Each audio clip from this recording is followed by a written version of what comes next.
Okay, so we're doing a deep dive today on some really intense articles about post-separation abuse. And I gotta say, just reading through this stuff, it's kind of scary how often the term high conflict divorce gets thrown around. It's like trying to fix a broken leg with a band-aid, you know? Yeah, I see what you mean. That label of high conflict, it just doesn't cut it when you look at what's really going on. It creates this illusion that both sides are equally responsible when it's often a continuation of domestic abuse, just playing out in different ways after the Yeah. separation. And it feels like that separation itself can almost be a trigger, like the abuser is losing control and they just double down on these tactics, you know? Exactly. It's like their control is slipping away, and they're trying to grab onto anything they can. And that's one of the things that makes this whole thing so difficult. It's not always the obvious physical violence. It's this web of manipulation and control that can be hard to even put your finger on. Yeah, no, totally. So you mentioned manipulation for someone who's maybe going through this. What are some of the signs? What does that look like? Well, think about it this way. The abuser's goal is to hold on to power, to control the situation even after the relationship is over. So they might use guilt trips, threaten to hurt themselves, or even play the victim to try and suck the other person back in. So it's like they're taking the same tactics from the relationship and just adapting them to this new situation. Exactly. And that's why it's so important to understand this whole concept of coercive control. It's not just one isolated incident. It's a pattern of behavior designed to dominate and control the other person. And after separation, it can manifest in so many ways, from controlling finances to using the kids as pawns. One of the articles mentioned financial abuse. It sounds like that's a huge red flag. Oh, absolutely. Yeah. It can be anything from cutting off access to money, sabotaging jobs, to making the other person financially dependent.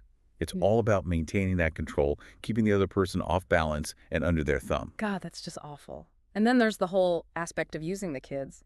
Reading about co-parenting sabotage was just heartbreaking. Yeah, it's really tough to think about. You're talking about weaponizing the love between a parent and a child.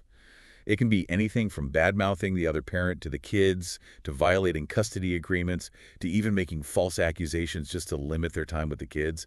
It's all about control and punishment. It makes you wonder why anyone would even leave if it means facing this kind of nightmare afterward. It's rarely a clean break. Leaving any abusive relationship is hard enough, but when you add in the complexities of shared finances, property, and especially kids, well, it becomes so much more complicated and difficult. One of the articles, I think it was from Battered Women's Support Services, talked about how fear plays a huge role in keeping survivors trapped. Absolutely. Fear of what will happen if they leave, fear for their children's safety, fear of not being believed, fear of financial ruin. These are very real and varied concerns. So they're basically caught between a rock and a hard place. And then there's the whole issue of gaslighting, which we talked about before. Right. Gaslighting, it's psychological manipulation, plain and simple. It's about making the victim doubt their own sanity, their own memories. They might deny things that happened, twist the truth, or try to convince the other person they're imagining things. It can be incredibly disorienting and make it so much harder for the survivor to trust their own instincts. And in a post-separation situation, it can extend to other areas of their lives, like their parenting, their interactions with the legal system. It's like the gaslighting just seeps into everything. Exactly. The abuser might try to convince others that the survivor is unstable or a danger to the children. They might even use the survivor's past experiences of abuse against them. It's a truly insidious tactic. So we're talking about someone who is already vulnerable, traumatized from the abuse, and then after they leave, they're hit with even more manipulation, control, and fear. It's no wonder it can be so difficult to break free from. It's a testament to their strength that anyone manages to escape these situations at all. And it really highlights how important it is to raise awareness, provide support, and push for change to address this very real issue. I know this is a lot to take in, and it's easy to feel overwhelmed by all of this, but I think the most important thing to remember is that knowledge is power. Understanding what post-separation abuse really is, how it works, that's the first step to breaking free. I couldn't agree more. It's like shining a light on something that's been hidden in the dark. Once you can name it, you can start to deal with it. Yeah. And one of the most important things you can do, whether it's for yourself or someone you know, is to focus on safety. Definitely, yeah. One of the articles, I think from Battered Women's Support Services, talked about having a safety plan in place. Right, and that goes beyond just physical safety. Think of it as a roadmap, a way to navigate potentially dangerous situations. It could be something as simple as knowing where you can go if things escalate, having a bag packed with essentials, or even just setting up a code word with a friend or family member. Right, like a fire drill, but for your emotional and physical well-being. I like that. The articles also mentioned documenting everything, which seems really important. Can you talk a bit more about that? Like, what does that actually look like for someone going through this? Well, documentation is crucial, especially when you're dealing with gaslighting. It's about creating a record, a paper trail. Keep a journal or a log, whatever works for you, and write down every interaction, the date, time, what happened. Save any harassing texts or emails you get. If your ex violates a custody agreement, write it down.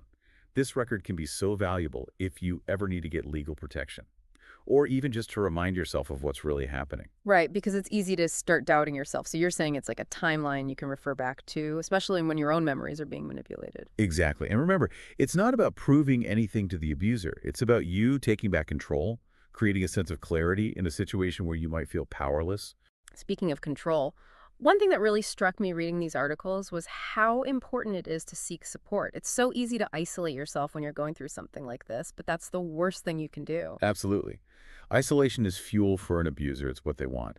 Reaching out for support, whether it's to a therapist, a support group, a trusted friend, family member, or even an organization like Battered Women's Support Services, that can be a lifeline. Yeah, like throwing a life preserver to someone who's drowning, it's that reminder that they're not alone, that what they're experiencing is real, and that there are people who understand and want to help. Exactly.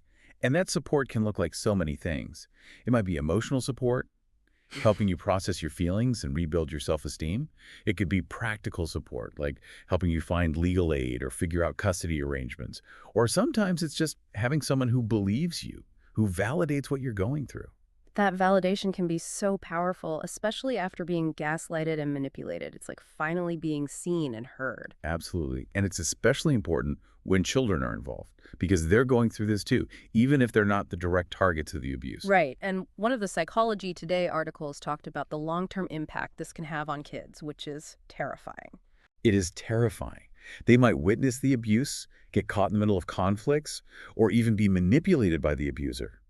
It's a form of emotional abuse in itself, and it's crucial to make sure they have the support they need to heal. So seeking support isn't just about helping yourself, it's about protecting your kids too. Exactly. It's about breaking the cycle of abuse, not just for yourself, but for future generations. That brings us to something else we need to talk about. The legal system. It's supposed to protect victims, but it seems like it often fails when it comes to post-separation abuse. You're right. That's a critical point. Sadly, the very system that's supposed to provide safety and justice can become another battleground. And we see that with the whole high conflict label, right? It's like because there's no physical violence, the courts don't always get it. It's a huge issue, and that's where legal abuse comes in. It's using the legal system itself as a weapon to continue the abuse after separation. So what are some examples of that? What kinds of tactics are we talking about? Oh, it can be a lot of things. Filing pointless motions just to harass the other person or drag things out, Hmm. making false accusations of child abuse or neglect to limit the other parent's time with the kids. So it's like they're turning the courtroom into a chessboard, using legal maneuvers to manipulate and control the other person. That's just low, not to mention expensive. Exactly. The cost of litigation can be astronomical, and abusers often use that to their advantage. They might drain joint accounts, refuse to pay child support, or try to force unfair settlements just to get out of paying for a long court battle. So it's not just the emotional toll of the legal system, it's the financial strain too. Exactly. And when you're already dealing with the emotional and financial fallout of an abusive relationship, having to deal with all of that on top of everything else, it can feel impossible. It's no wonder survivors describe this whole experience as a nightmare. It's an incredibly difficult situation to be in, and it highlights the urgent need for change. Judges, lawyers, custody evaluators, they all need to be educated about post-separation abuse, the tactics used, and the impact it has. Yeah, they need to be able to recognize the signs so they're not accidentally making things worse by buying into that high conflict narrative. Exactly. We need a system that understands that coercive control doesn't just disappear when a relationship ends, and that often the legal arena becomes the new battleground. It's like we need a total paradigm shift. Instead of this high conflict lens, we need to see it for what it really is, domestic abuse, just playing out in a different way. Absolutely. It's about changing the narrative, not just in the legal system, but in society as a whole. Right. We can't just brush this off as just a messy divorce. One of the articles mentioned how abusers often target people who are already isolated, like they're trying to cut them off from any support system they might have. Exactly. And that's where friends, family, coworkers, anyone who cares about the person going through this can make a huge difference. So it's about early intervention. Right. Absolutely. If you see someone you care about going through the separation and their ex is showing these controlling, manipulative behaviors, don't ignore it.